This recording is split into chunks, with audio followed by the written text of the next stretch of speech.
Welcome to the Raj Kotecha Show, #1 podcast in Dubai. If you're looking at the screen right now, you will see everything that we spoke about in this episode with a detailed breakdown with quick links in the YouTube description and Spotify description. I've got the notes right here. I'm going to tell you what I thought was the best parts of the show. Definitely a story about Vic slipping and sliding all up and down JBR. Plus, both of us hit a tech event and it was super cool. So we're going to let you know about that and how you can get involved in future ones. Big stories of the week include... We found out an hour before we recorded this show that Twitter is potentially going to be bought by Elon Musk. You'll hear our thoughts on that. And Dubai Land Department opening its rain jacket and letting you stare at all of its lovely data. Then we've got some content recommendations, including something we've seen with DJ Craze, 2 people you heard about us working with on a previous episode doing something together, and We Crashed on Apple TV.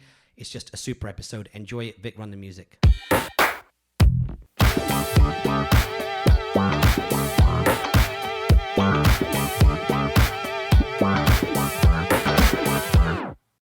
Okay, so I think today will be a quick episode. Let's see. We'll have explained in the intro if it was or if it wasn't. But just so you know, that's our intention. Getting into the first thing of this week, we have... Out and about in Dubai. Right. Now, compared to other episodes, it's been a chill out week. But one thing that I do want to check out, which your brother did when he came here on holiday recently, was where you've been this week, which was? The obstacle course in JBR. Okay, so this is the thing, guys. If you look at JBR... If you ever look at an aerial view of JBR, I think it says I Love Dubai, right? I Love Expo 2020 was the last one. I think it still says I Love Dubai. And then they had like an Expo one as well. Okay, so basically it's an inflatable obstacle course, which is just 30 or 40 meters out in the ocean on JBR. Yeah. So what was that like? So it's actually a Guinness World Record holder for the largest inflatable aqua park. So Dubai obviously needs to get his... I can't imagine there'd be anybody who checks for that on a regular basis. I don't know if there's countries that wake up every year and go, I wonder if we could have the world's largest inflatable aqua park. Only Dubai. Yeah, only in Dubai, as they say. Yeah, pretty much. But what's it like? It's about 150 dirhams. Yes, 155 dirhams per person. So we went there. I promised Ine, my son, like weeks ago that we'll go. So we ended up going, me, my wife Shayla, and Ine, our son. And we all went out. Shayla lasted about 15 minutes. And then she was like, now I want to get back on the beach and just get a tan. Okay. So me and Ine was there for about an hour and a half. And let me tell you, I go CrossFit every morning and I do an hour's workout pretty much every morning. And this was like doing that. It was really hard work, like really hard work. I felt like I had a proper workout after it. Ine was like flying, you know, like kids have a different energy. Yeah. But there's like slides, there's obstacles, there's spinning things, there's like swing ropes. There's a slide that takes you into the water. So you climb up one side and you slide down and it goes into the water. So what do they make you wear a life jacket though? So you got a life jacket and you can go socks or no socks. The socks have the grips underneath. Yeah. So my recommendation to anyone doing it, get the socks because I didn't do that. Oh. I thought I'd be a hero. Yeah. But so I was slipping around a lot. Yeah. A lot. But we went around 10:30. It was quiet. It wasn't too hot. And then by around 11:30, it started to get crazy busy. Like really busy. On the inflatable? On the inflatable. Just kids running around everywhere. Like whiling. Oh no. You know, like older kids, like not looking, sliding around, kids knocking into each other. You know, like just roughhousing, boys pushing each other. So, you know, they're all having fun. But I would recommend it to anybody at least once. Did anybody get hurt and cry? So there was one incident, we had finished by this point, where you see all the lifeguards on the inflatable like running, and they've got like this little canoe boat and they're like running with the canoe boat, and then there's like someone comes back to shore, they're like in speaking like they're all Filipino, so they're all like speaking in Tagalog, so I didn't really understand, and then they're like on the phone, might need an ambulance, all that kind of stuff. Like it got really hectic, and then they end up bringing this kid, he must have been about 13, 14, maybe 15, like early teens, bringing him back on the canoe with his dad. I think he just got like exhausted or fainted or something. He wasn't hurt physically, luckily, and he seemed okay. And then I saw his family just kind of leave JBR, but that was the only incident. But it was fun. Oh, I was hoping there'd be a funny story about someone getting elbowed in the face and losing a tooth or something. I'm pretty sure that happened. I just didn't see it. And then they got this like massive like white flamingo at the end of it. So you basically finish the course and you come off the actual course itself and then you swim across to this flamingo. And the flamingo is probably about, I don't know, 20 meters high or something like that. And then you jump off it at the end. It's pretty cool. Like Lord of the Rings ending, you Yeah, mean yeah, like yeah. a white flamingo. I'd recommend it to anyone. It's so much fun, but it is hard work. There was a point, the last 30 minutes, I basically just sat down and watched Ine do it. Oh, nice, Yeah. nice, yeah. He was like, come on. I was like, no, you carry on. I kept slipping and whatever. So I was like, all right, I'm going to take So can you just walk it if you want to walk it? Yeah. There's like one strip where it's just nothing. And Yeah. You just walk from one end to the other. Yeah. But then inside, like there's all the different obstacles. It's pretty okay. crazy. I need to try that out. I feel like I'm good enough to try that out now. Yeah, like it's a lot of fun. before it gets too hot. Good, dope. And then we went out one evening this week. We met, if you listen to a previous episode, you remember that we mentioned that we went to one of Enhanced Ventures networking events, like little mixers and gatherings.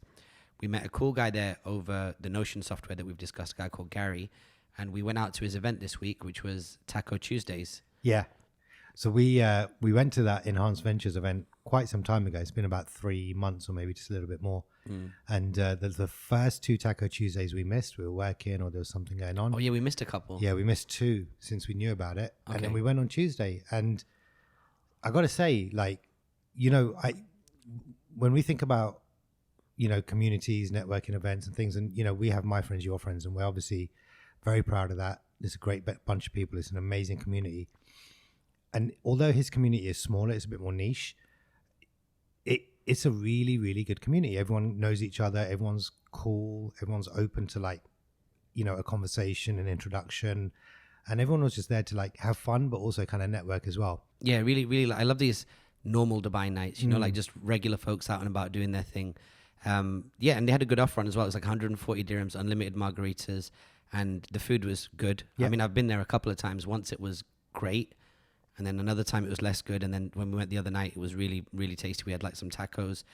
We bumped into some friends. So big shout out to Paul. Big shout out to Claudia from Step. Big out to Sham. Yeah, it's good to see Sham out and about. I've not seen him for a long time. He's been in and out the country in the States from Wasta.ai. So that was cool. We met his business partner, Lita, which is very cool. All a good bunch of people, and met some extra folks there as well on the night, which I think we'll definitely go to those. Even everybody we asked, it was interesting. People would say oh, is this your first one, your second one? For some people it was their first, for some it was their second or third that I met. But everyone said it's a great little community. And just what's interesting about the way he's put the community together is, seems to me like it's people that he's met out and about, and then he's put them on a WhatsApp broadcast list, and off the back of that you can kind of signal if you want to go or not. So yeah, I quite liked it. And it was also kind of good to be out and about in the mix. You don't normally do the midweek mixes, but I think this was one of those where it's it's a nice safe space. Do you know what I mean? It was it was qualified. Sometimes all of us, even those of us who go out a lot, if you go to a new place, you're will it be good? Will it not? But this was it kind of delivered on the vibe that Gary talks about. Do you know what I mean? It's that kind of cool, come down, cool, and we know people in that world anyway. So it was a nice hybrid. Yeah. And I think what you said was really important about the qualification of the people. He's not trying to just go for mass people. He's met, he knew every single person in that room, or at least was introduced that night by someone he knows. Yeah. So he's basically qualified everyone that's in that community. And I think that's an interesting way to go about it. It's a smaller climb in terms of numbers, but maybe that's the right thing, particularly for that community. And not only that, I'm sure from a commercial point of view, there's benefits. There's probably, a lot of deal flow that comes through that room because of that qualification. We'll have to put this in the intro slide. Well, let's not redo this bit, but I think it's called Taco Stars. It is called Taco Stars. All right. Well, then if you say, when you saw the blue screen overlay, if you saw 2 names, now you know why. It's called Taco Stars. So yeah, sorry, Gary, for messing up your brand there. But yeah, it's called Taco Stars. Very cool. We'll text him and get his Instagram, and we'll throw it in there as well, so that people can check that out as well. If you're in the tech community, well worth checking out. I was out as well this week. I headed over to Neos, who've got their happy hour back on again. Wicked, very good vibes. So Neos is interesting because it's really one of the best value places you can go for an after work drink in the city. Starts at 5 p.m. till 8 p.m. And when I first started going there back in the day, it was all drinks half price except for champagne. Then as the place started to build up a little bit, they just had select drinks, and now they've gone back to all drinks half price. So yeah, one of my good friends, Kix, she invited me down. Her uncle was in town, so shout out to him, shout out to Nick and her friend Ash. So they said, "Yo, come down, meet her uncle." Obviously, her uncle is our friend Haps's uncle. Yeah. So we kind of got a chance to kick it with him. He's just a cool dude. Had a great conversation. But again, if you're coming to the city, and I remember this, I remember before 2020 and everything that went on there, people would say to me like, "Where's a good place to go for a drink?" And I would say, I think it's probably best to start your night at Neos, because at 5 o'clock you get the sundown, you get the best view of the Burj Khalifa in the city, because you're directly facing all the animations on that side of Burj Khalifa and the water, and you get half-price drinks for a long enough period of time, and then you can head on to go do dinner or somewhere like that. So that was back in full swing. And thankfully as well, one thing that Neos was doing wrong was they used to play their music way too loud. Like from 5 o'clock they would crank up like the Afro beat, and they started working with promoters and stuff like that, and I think they just made a bunch of like silly mistakes.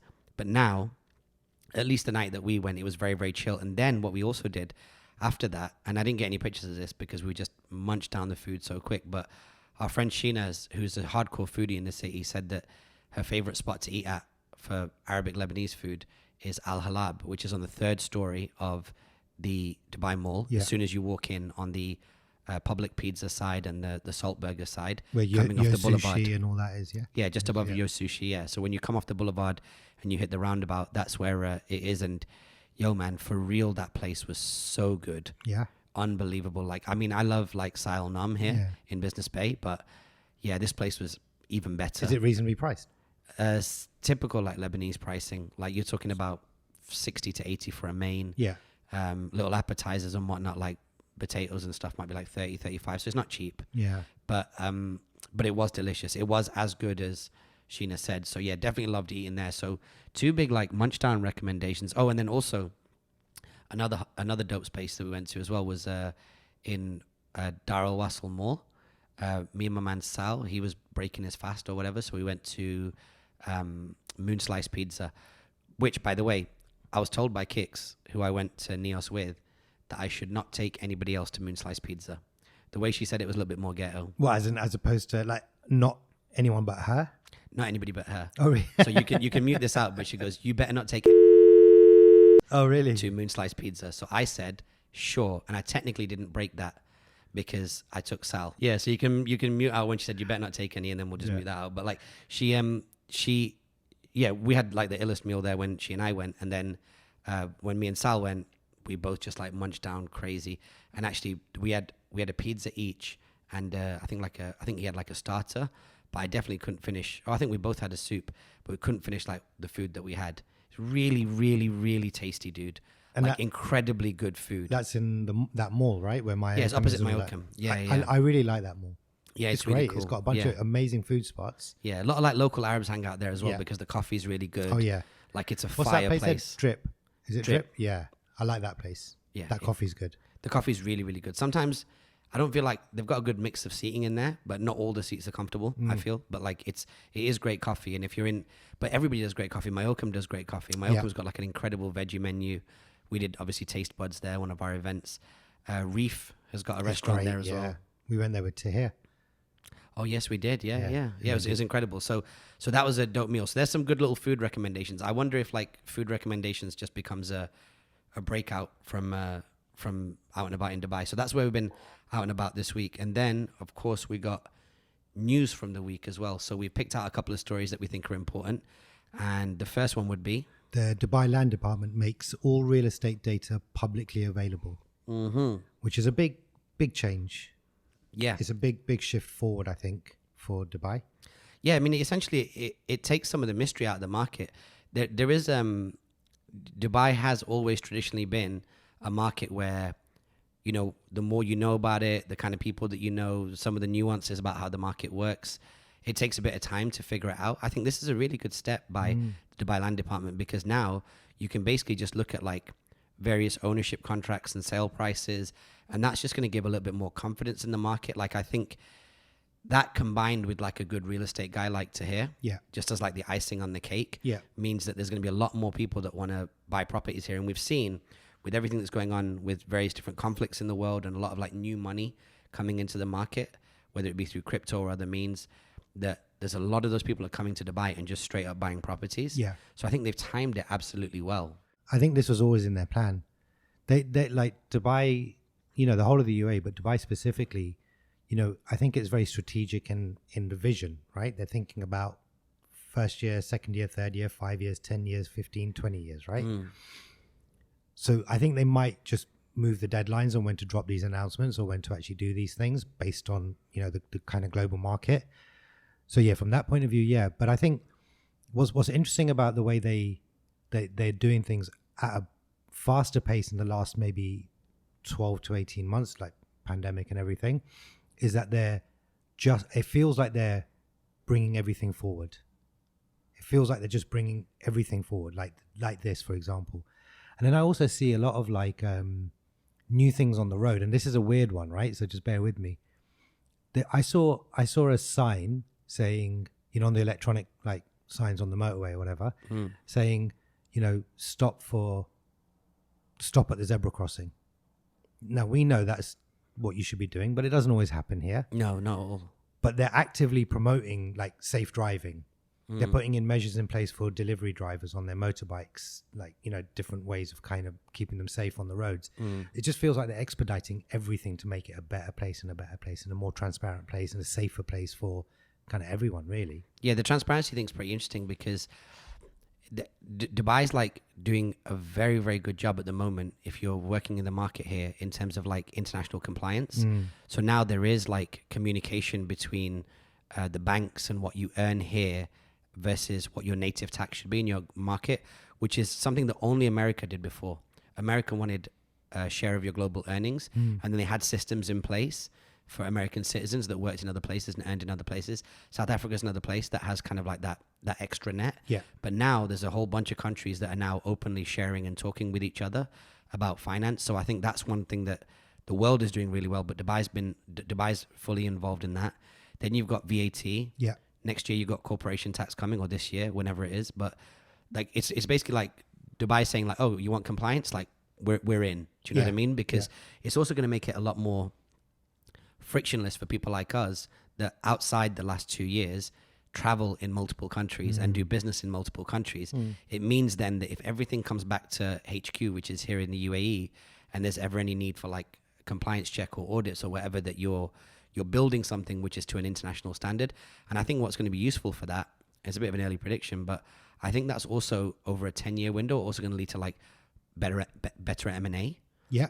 Like I think when an international company wants to acquire something here in the UAE, and you hear about it now and again, like, Uber bought Careem, and then Souk got bought by, was it Amazon? Yeah, right. So I think you're going to, as you start to build up like 3, 5, 10 years worth of easy to audit, internationally compliant data on private organizations and even like the public sector, you're going to start seeing a lot more international, larger chess pieces coming in here and collaborating or buying, assets here in the UAE. It's not just about like, oh, how much is a property price? It's like there could be way more interesting stuff. It could also be more interesting for like the REIT community as well. Like the real estate investment trusts might say, okay, well now we've got a lot more data. There might be REITs that are active in other countries that might want to come here and do something. But I don't know, because it's not a world I know too well. But it's just, if you like spin this forward, you can imagine what some of these advantages might be. Because you're right, they probably had it years in the making. Yeah. Do you know what I mean?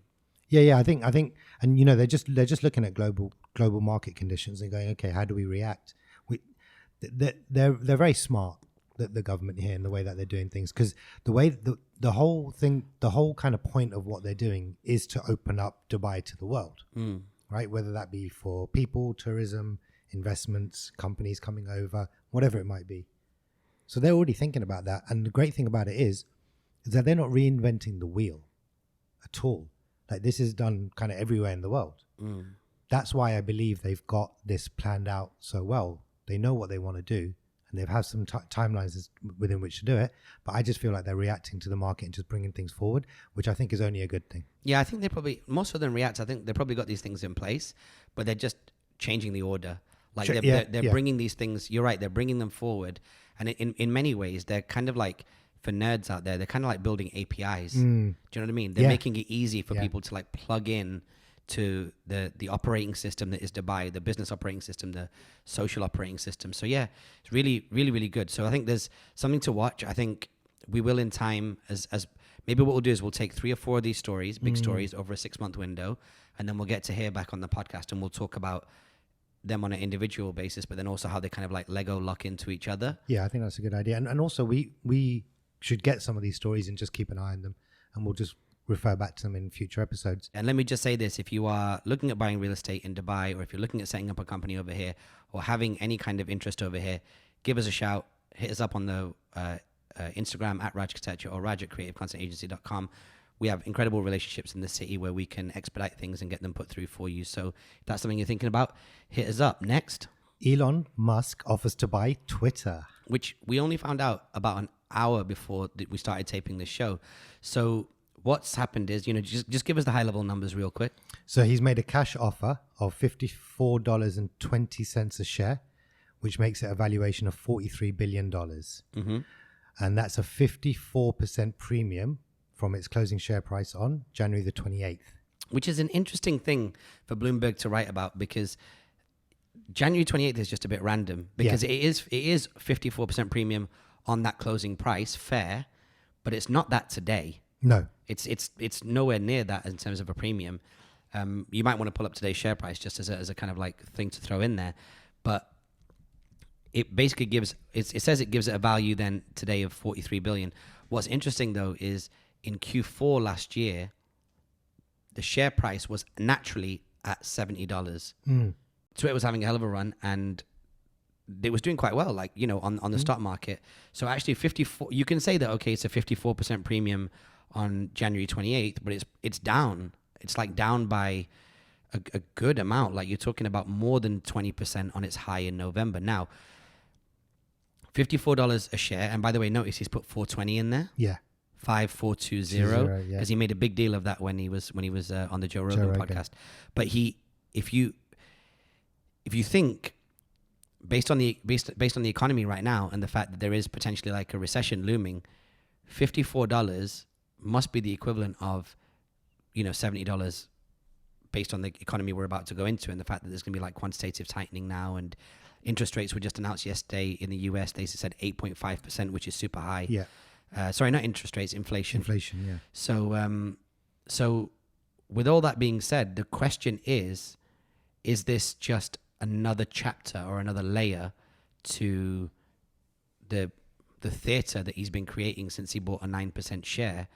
Or is this something that could go through? Because this has come out post a submission to the Securities and Exchanges Commission. Like, this is the governing body, the US governing body that you go to when you want to make a move as aggressive as this. With Elon, I think it's always a theater. Like, again, I said it on last week. He's very smart when it comes to media. Like, he knows when he says something or when he does something or some action is going to have a ripple effect. He's the richest and arguably one of the most powerful guys in the world. So why wouldn't it? Why wouldn't he play into that? Yeah, I don't think it's not in his character to play into it. However, I don't think it's all theater. I think there is a genuine intention to keep or to have control of Twitter so that free speech is still readily available. And, there's lots of struggles with free speech on different platforms, but Twitter's always been this kind of lost child when it comes to free speech. It's been left to its own devices almost. Do you think there's a connection between, if people are allowed to say whatever they want to say on Twitter, which is generally the case, Elon's also building a neural chip. Yeah. So he is in the business of mind mapping. Yeah. And you've got stimulus-based mind mapping, like neurological mind mapping, which is based on a chip that's attached to the brain.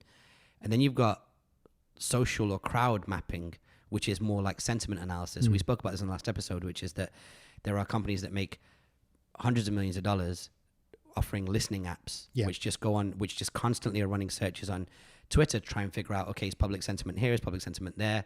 Obviously, like the polling industry for politicians in democracies also have this kind of software. So I wonder if what he's trying to do is own, he's obviously moving towards building neural networks and putting chips inside people's brains. In addition to that as well, he has a social network, which when you think about Tesla, the neural company, the boring company, SpaceX, having a social network alongside all that is pretty interesting, you know, like, and we're not at the stage right now, I feel, because of the product development that Instagram has done. Product development, I say copying. Yeah. Like the way that it copied from Snapchat and the way it's been copying from TikTok. By merging, it's blurred the lines between social networks. It's allowed the blurring of lines to become commonplace because it took stories. It took stories from Snapchat. It took disposable content or expiring content. It's obviously taken a lot of stuff from TikTok when it comes to music and overlays and editing. When you actually go into Instagram right now, you don't go into one app. You've got your feed, you've got your stories, you've got your highlight reel, you've got your reels, you've got your IGTV, carousels. Instagram is basically a bunch of different social networks or social platforms within one social network. So that means that if now tomorrow Twitter comes out and says, we're going to allow you to use an NFT as your profile picture, as your PFP, but we're also going to create our own little crypto wallet within Twitter. You can imagine all these things being being commonplace, because Elon's going to say, well, if Mark Zuckerberg's allowed to go out and copy whatever he wants from any social network indiscriminately, I'm going to do the same. Does that mean that if this takeover happens, that the lines between Twitter and Instagram, which are very thick at the moment, become very thin? I don't think so. Why? Because, I said it on the last episode as well. I think the innovation in Twitter's core product, core offering, is not going to advance. They will, and we also said that Elon's going to do something if he takes control, and if he's got the ability to do so, he will innovate the product, the platform, but not in its core offering. And it goes back to what you said. If one of his intentions by having control of Twitter is to really understand what's in the hearts and minds of people, like what are they talking about, what is the sentiment, and then he can use that data for whatever else he wants to use it for, why would he change that? The thing about Instagram and TikTok and YouTube a lot, is everyone's trying to cheat or beat the algorithm, right? Everyone's trying to hack the algorithm, but no one's trying to hack the algorithm on Twitter. It's not an algorithmic game on Twitter. On Instagram, we're like, all right, right now they're going, use Reels, shoot into the Reels app, use the music that's given to you there, use the text overlays, publish through that. Because Instagram will see, oh, you're using all the features on Reels, will help you algorithmically. But Twitter's not doing that in as brash as that. It's not as obvious as that. People can still just put their thoughts out in limited characters or in a feed and put it out on Twitter. And everybody consumes tweets in an algorithm. So if you write a tweet and it becomes popular, then it will also show up in more people's feeds that are following you. Yeah, I get that. But I just don't think people are using it that way. You might get it served that way, but I don't think people are, for the most part, are using Twitter like that. They're not trying to hack the algorithm. It's really just they go, Elon's just something. Let me put a tweet up with my opinion. They're not going, all right, so now if I do it in this certain way, because it doesn't have the features to allow you to do that either. Well, right? There's a lot of people, like if you look at like Sahil Bloom and people like that, they write their headline in their first tweet and then they write threads underneath. There are certain hacky things. I think another way to look at this is, I think Elon and Jack Dorsey are also working on something in and around Block, right? If I'm not mistaken. I don't know. Square, I think, has changed its name to Block, and they are working on something. Just give it a quick Google. And I just think that because of this lack of innovation, Elon's going to want to have some sort of like war cry moment. He's going to want a pre-Elon Twitter and a post-Elon Twitter. And I can see a crypto wallet inside Twitter. I can also see Twitter being like a minting platform. I can see somebody having an NFT, uploading it to Twitter, minting it. It's automatically on the blockchain. If there's a wallet inside Twitter, it could become the wallet that you use to buy the NFT. I think OpenSea's had a nice run. I don't think, to your point, I don't think that Twitter's just going to be looking horizontally at other social media apps.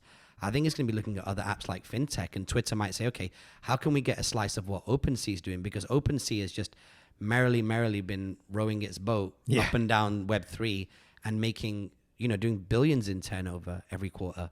So it's like, I don't think Twitter's going to necessarily be like, okay, well, how can we steal from Snapchat? I think they're going to be looking at a slightly different species, trying to adopt the mannerisms of a different species of social network. Yeah, and I don't think Elon's going to be thinking, I need to copy the other platforms. He's going to be thinking about how can he be different? Like, how can he keep people on there and get more people on there, right? And you're right. I think that's a fair prediction to make. Yeah, Twitter's not one of those platforms that anybody will say to you, watch closely from an innovation point of view over the last 5 years. But I feel like now with the chemical reaction of adding an Elon into that mix makes it one to watch. And I think Twitter's had its moment in the sun just based on its core offering and its, Trump and all these other bits and pieces, these stars on Twitter. But now in the absence of them, it's really not a shooting star anymore. And Elon could be the thing that turns it all the way up. So I think it's probably something that we'll end up talking about a few times on this show. And just a final point on that, where have all these superstars of Web3 suddenly blown up? It's all on Twitter. Yeah. So it makes sense. It all ties in. I just found an article. It was released on April the 10th. So like 4 days ago. So Jack Dorsey and Elon Musk have formed a new partnership to build a Bitcoin mine in Texas that is totally powered by renewable energy. So they are doing something. I haven't read the full article, but yeah, that's right. They're doing solar powered Bitcoin mining and the cryptography associated to it, which is at the moment is currently proof of stake, which is very, very proof of work, which is very, very intensive from an electricity point of view. But if that electricity can essentially be mined for free using sunlight, then that's something. I think it's worth watching. It's definitely worth watching, assuming it isn't all just theatre. It actually happens. Well, I was thinking this morning when I went for a 5K walk this morning. And I was thinking to myself, I wonder what happens after Elon gets bored or gets his ROI from the controversy, because no matter what you say, him buying 9.2% in Twitter, saying that he's going on the board, being welcomed on the board by the CEO and various other people. I think there was also, he was on the website as well. No, hold on, sorry. Didn't like yesterday or day before, like get rejected from the board? He can't. This is what I'm saying. He either pulled out or he got rejected. Yeah. And so I guess what I'm saying is, if you look at the news cycle, he buys it, he shows interest, the stock price goes up. Good. He's joining the board. Great.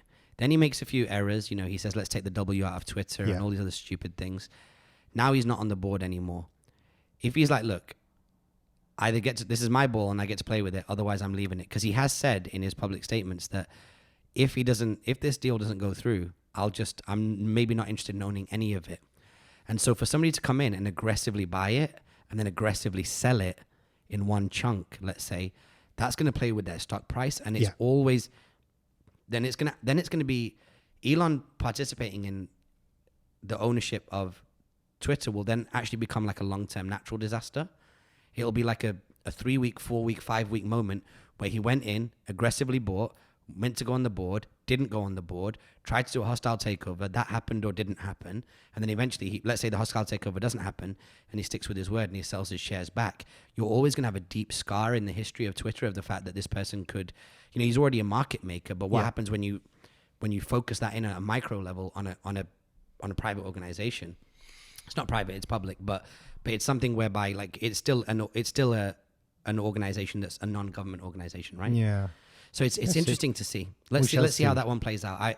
I'm weirdly surprised at myself how much I'm interested in this story. It's interesting because I think it's interesting not just because like, oh yeah, someone's buying shares and whatever hostile takeover. It's actually interesting because it's Elon.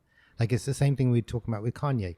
Like Elon's moves, his tweets, his actions, whatever he does, causes a ripple effect.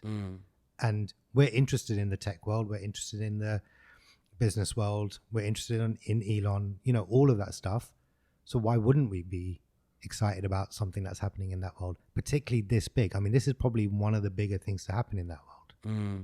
So it's really strange. And it's not a traditional takeover. It's not like Mark Zuckerberg and Facebook buying, WhatsApp or buying Instagram. Yeah. It's a guy who's not really playing in this space, and he also doesn't really invest in this space. It's not like a venture firm. It's not like SoftBank has come in and said, and it's just a dude. Yeah, it's one just a guy. Dude. Yeah. And that's what's interesting about it as well. Yeah, it's worth keeping an eye on. Would love to hear what anybody's thoughts are on this. There's a lot of people that have been, watching watching this platform for a long time. So drop us your thoughts.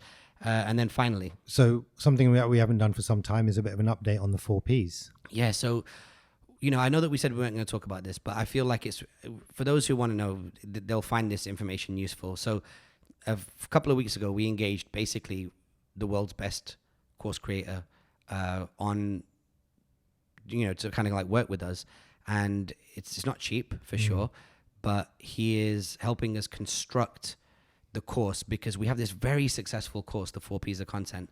And it's something that's just done super well when taught in person in a classic workshop, around a table, whiteboarding session kind of way. We now want to transition it online because we all recognize that that's the future. And the technology is out there, and Stripe is working now here in Dubai, and Zoom is working. So during 2020, as a response to what was going on in the rest of the world, Dubai just kind of quickly allowed a lot of stuff to happen. I feel like Stripe and Zoom is a combination that people aren't talking enough about in terms of what the advantages it will bring to the business community here. I don't want to be one of those suckers that's not talking about it. I want to lean all the way in. Yeah. And so we're moving our course online. And I say all that to say this, which is that for me, one of the biggest revelations this week, after definitely more than 20 hours of work on an assignment that we were given, was that the 4Ps of content could potentially be a course which we now know could be in the region of around 25 core videos. Yeah. And about a day's worth of study. Now, we've always known that it would probably be about a day's worth of study, but for us as producers, especially from the operations side, we know we can do it in a day, but we don't know how many videos, and we don't know what we're going to talk about in each video.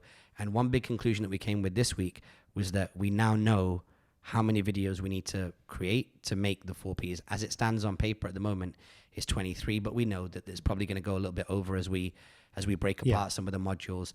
I think it's going to be 25, give or take. And that's really, really exciting, because we've delivered the 4Ps recently to a bunch of clients. It's made an incredible impact, and we're just now one step closer to getting it out. I think more than one step. Like it was a quantum leap, actually. Yeah, I think the last 14 days has been as productive as the last 6 months on the course. Like genuinely, I believe that, because we're thinking about it and framing it differently, and we've set ourselves some pretty lofty goals in terms of timelines and stuff as well, and we've kind of galvanized those timelines. But I think yeah, we've taken more than a small step, dude. Like for real.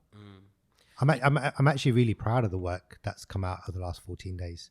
Yeah, it's incredible, and we've still got another 11 weeks of mentorship and coaching from this person, and I'm sure we'll do something like a little bit more collaborative, but I think once the product's ready, we'll do that. It doesn't feel like the right thing to do right now. But yeah, so listen, if you are interested in the 4Ps, if you want to join a small cohort of people that will be testing early versions of it, again, just reach out to us, Raj at creativecontentagency.com, or Vic, VIK, at creativecontentagency.com. Hit either of us up and just let us know. And we may not be able to put those resources in front of you for another few weeks or month, but we would love people to test it. So if you're in the content strategy world, and again, I would look at this like a sweetheart deal, because it is something that we do sell. Yeah. But for a small cohort of people, we will be letting them play around with the product. So that's where we are. That's our news from the week. Cool. So now let's get onto some content recommendations. Yeah, this week's been again, much like the amount we've been moving around compared to other episodes, it is down a little bit. Yeah. But one of my top recommendations for this week is on YouTube. Again, only a couple of hundred views. We'll link to it in the show notes and in the description on YouTube.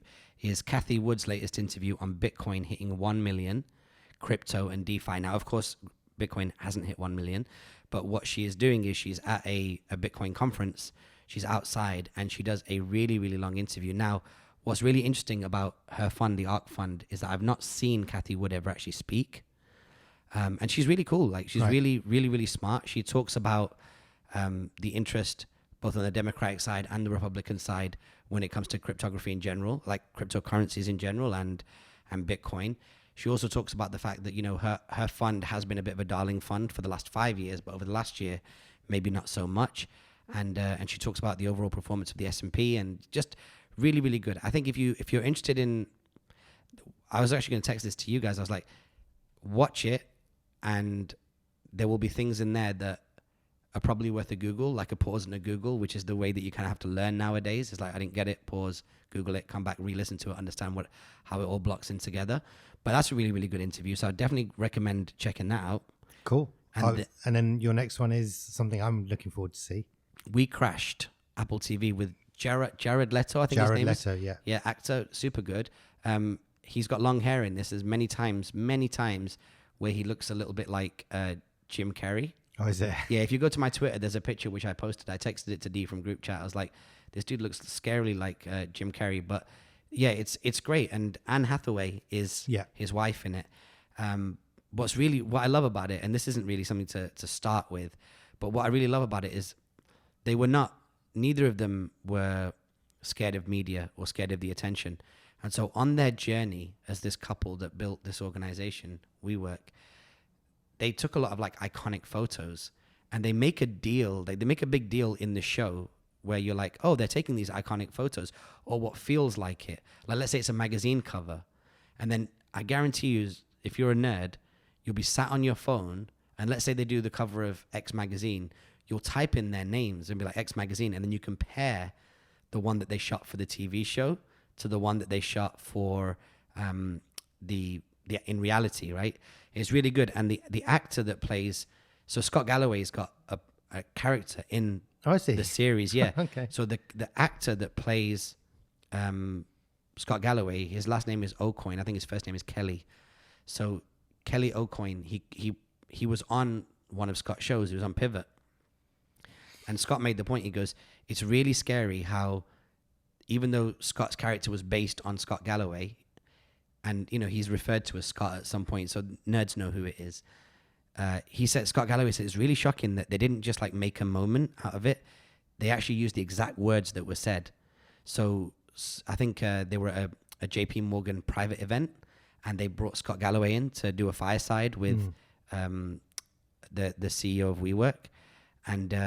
And they did it word for word. And so it's amazing that these producers have leaned on it really, really accurately. But the show is an Apple TV original. If you want to go watch it, it's on Apple TV. And I think that's really interesting as well, because it takes time for any new media platform to have its flagship hit. You know, House of Cards for Netflix or Breaking Bad did not happen in the first couple of years of that production house or that streaming service. And I feel like this for Apple might be one of those moments. Yeah, I mean, they had the morning show with Jennifer Aniston and you're Steve right. Carell and stuff. Yeah, so that was probably one of their big Apple TV. Ted Lasso as well. Yeah, was that on Apple TV? Yeah, that was huge. So it's had a couple of those hits. They just don't have the volume, Apple TV, of shows. You know, they're just not investing in the volume yet. But I think that will change. So yeah, you recommend that for sure. And I've heard so many people talk about it in a good way. Yeah, it's the first ever Apple TV show that I've actually seen. You know, and this character, this Adam Newman that is based on, he's quite prolific. And there was an interesting discussion on the latest episode of Group Chat where they were talking about why is it that they show these people that have been really successful in a very vilified way. And I think that with all kinds of villains, especially when they're in business, like if you look at this or you look at Wolf of Wall Street or any of them, there's a certain charm to them. There's a certain confidence that people kind of wish that they had. And I think that's the reason why. I mean, it's actually worth listening to this episode of Group Chat. We'll link it up in the show notes, where they have a long discussion on like the kind of hatred or animosity towards the Jeff Bezoses of the world and people that are successful. And he said that the media companies just put these things together to kind of bring them down. But I don't believe that this point that Anand made on the show is that's the whole thing. Is I actually believe that there is a certain charm to the bad guy up until a certain point. When the bad guy goes too far and you're like, oh yeah, that's right, that is a bad guy. But in this show, like Adam Newman, as the actual human being is supposed to be, is a very compelling individual who's very resourceful and he's got a lot of dexterity with his words, because obviously he's trying to persuade people to value his company like a tech company when ultimately it's you just renting space. You know what I mean? Yeah, so it's so funny you mentioned the Group Chat episode, because they were trying to debate that, right? And I had a thought, and I literally listened to that moment driving here today, and I thought to myself, when they're talking about, you know, vilifying the CEOs of these companies like Adam Newman or the Tinder swindler and all that kind of stuff. Yeah. Actually, I think it's this.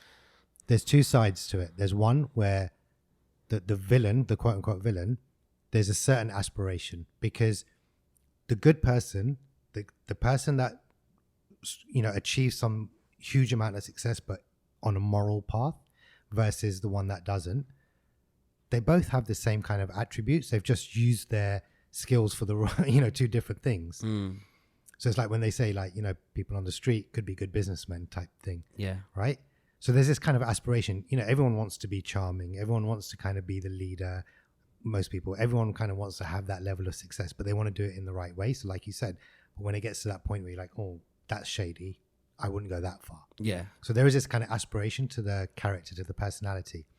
But when you look at something like Tinder Swindler, and we're going off topic, but when you look at something like Tinder Swindler, it's not about the swindler as much as it is about the girls that got swindled or anyone that got scammed in any of those shows like Inventing Anna, because you make yourself feel better thinking that I wouldn't have fallen for it. Right. Because so many people go, how could she have given all that much money? And how could she not have seen that he was like this or like that or whatever? But you're watching it outside in on a dramatized TV show. You don't know what you would do. Yeah. You don't know what you would feel. Yeah. They were obviously like scammed, right? So I think there's a bit of that as well. It's like kind of making yourself feel a bit better that you wouldn't fall for it. Yeah, and obviously scams are as old as time, and there's always going to be a population of people that are susceptible to it. But you're right, you're naturally watching it from a position of hindsight, right? Because it's a scripted show, it's being shown to you and whatnot. So that would be that. Definitely a great show to watch. We Crashed. Next up, we've got a crazy new series for those DJs that are around our age. You'll know that it's the 50th year of the Technics 1210, and Boiler Room has put together a series. I was bouncing around the internet. The first one that I stumbled upon was DJ Coco, who's been to Dubai a couple of times. He actually performed at a venue that we were doing the social media for a couple of years ago. He was brought here by Dan Greenpeace, who we've talked about on the show before. And he's done one. So I was watching that, and it's cool. It's everything you expect from DJ Coco, who's a Japanese guy. He plays off 7-inch vinyls. He plays 7-inch vinyls better than most DJs on the planet play with digital music and Serato.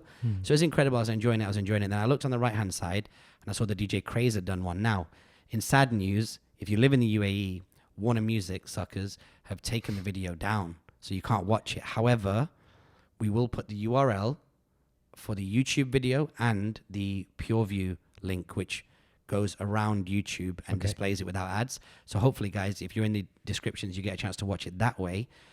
And it's super worth it. It's one of those performances where, when you imagine like a DJ does this, wiki, like he literally does that. He does magic. So we're just going to run that clip that I showed you.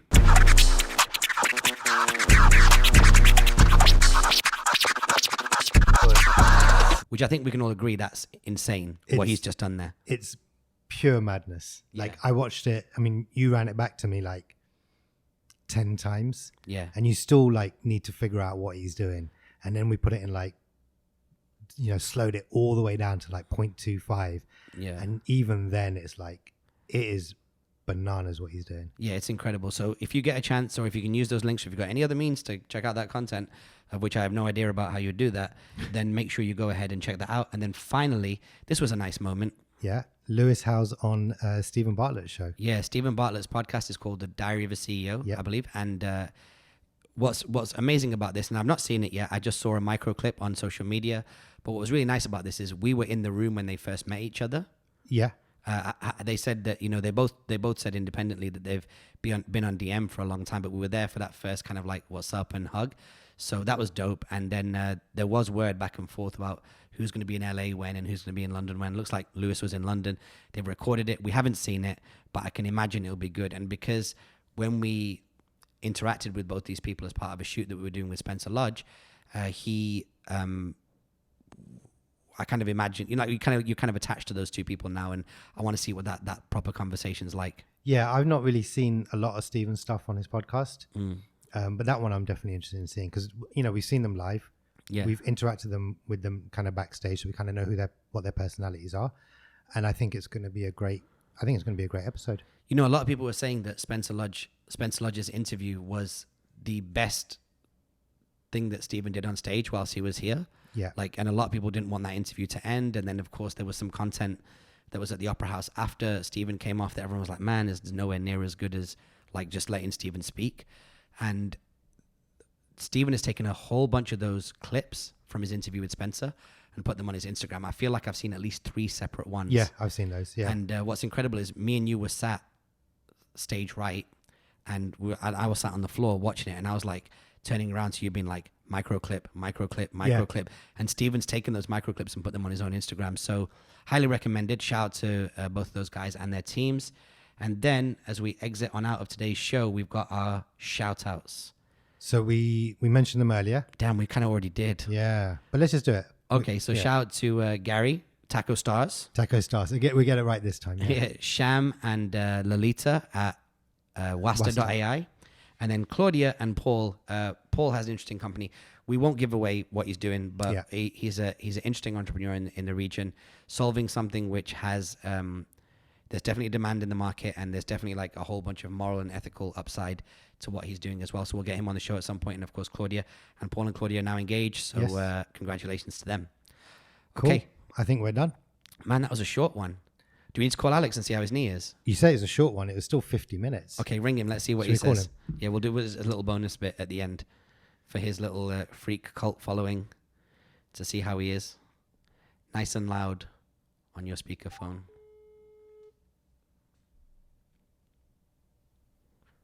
Can I do it? Yeah, go on. Yo, this is Raj Kotecha from the Raj Kotecha Show. You're live on air. Really? What's up? What's up? How's your knee? It's chilling. Not too bad today. Tell us about earlier on in the week, because we did hear from you that something had gone weirdly wrong. A little mini neurological reservoir was created. So what happened? How's your recovery? Let the folks know. Yeah, so first 6 days was fine. I wasn't in pain, just tired from the meds I was taking and everything like that. And then on the 6th day, I woke up basically screaming. Oh my God. And I looked at my knee and it was like completely swollen. So then called the doctor, and then he told me to come in at 4 that day when he could. And basically it's completely normal. It's just fluid that builds around my knee after surgery to like protect from the area that's damaged. Mm-hmm. So yeah, it's completely normal, but yeah, I was in a lot of pain. When are you back to work? Right now I'm doing some stuff. Oh, nice. Good. Just so you know, I already called him this morning, gave him a bunch of tasks to work on. Good. Well, I'm glad you're doing well. We're putting this in as a little bit of bonus content at the end. And when will you be back in Dubai? Back in Dubai? I don't know. I was going to talk to you about that actually, because then there's Eid and everything. Okay. Well, we'll call you back after the show and we'll work it out. Yeah. All right. Thanks so much.